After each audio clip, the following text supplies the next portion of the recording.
How do you cut it? So we don't actually cut the belly button.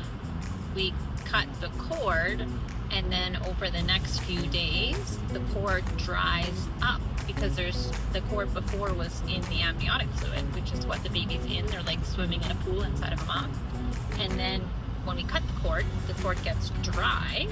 And then as the cord gets dry, bacteria actually start to help to rot it off.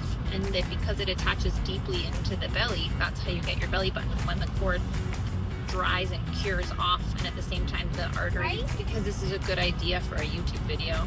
Questions from children about baby cords. That's how the cord comes off. Why are they purple?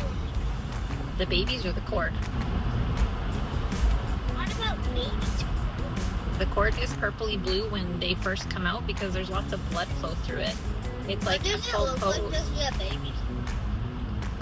It looks like someone crawling out of a tube. They come out usually with their head first.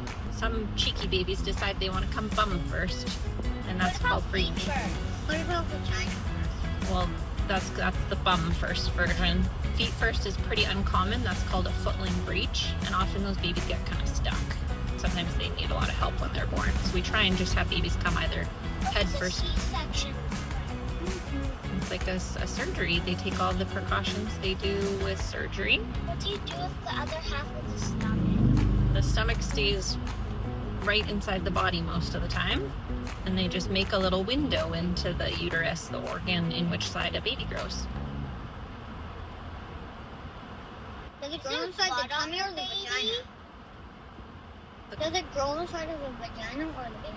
No, it grows inside the uterus, which is an organ that's designed to grow babies. Isn't there a tube, connected to the mom's stomach, to the baby's stomach, so the baby gets the food? Ah, great question. Well, the baby grows. The mom also grows an organ called the placenta. And Which gives the baby food. That's right. The placenta is like a suction cup, and it sticks to the uterus wall, that organ that we were talking about the baby grows inside of.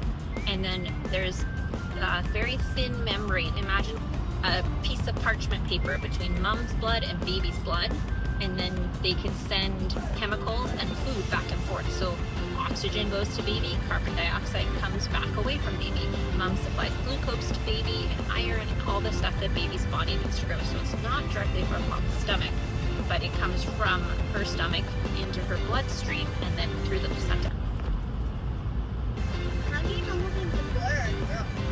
Well, a lot of Just look at the private part. That's right. So when a baby's It's not born, like when it's first. when it's first born, you can tell if a baby's a girl or a boy How?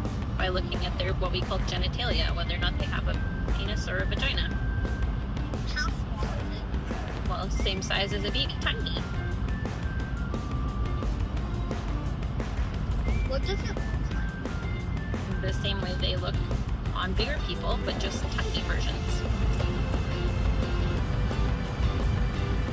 What age can you be having a baby? What age can you have a baby? Usually people have babies in their late 20s or early 30s. Yeah, but what's the age that you can have a baby? I can't have a baby, but Right. So when people get a little older, they go through puberty.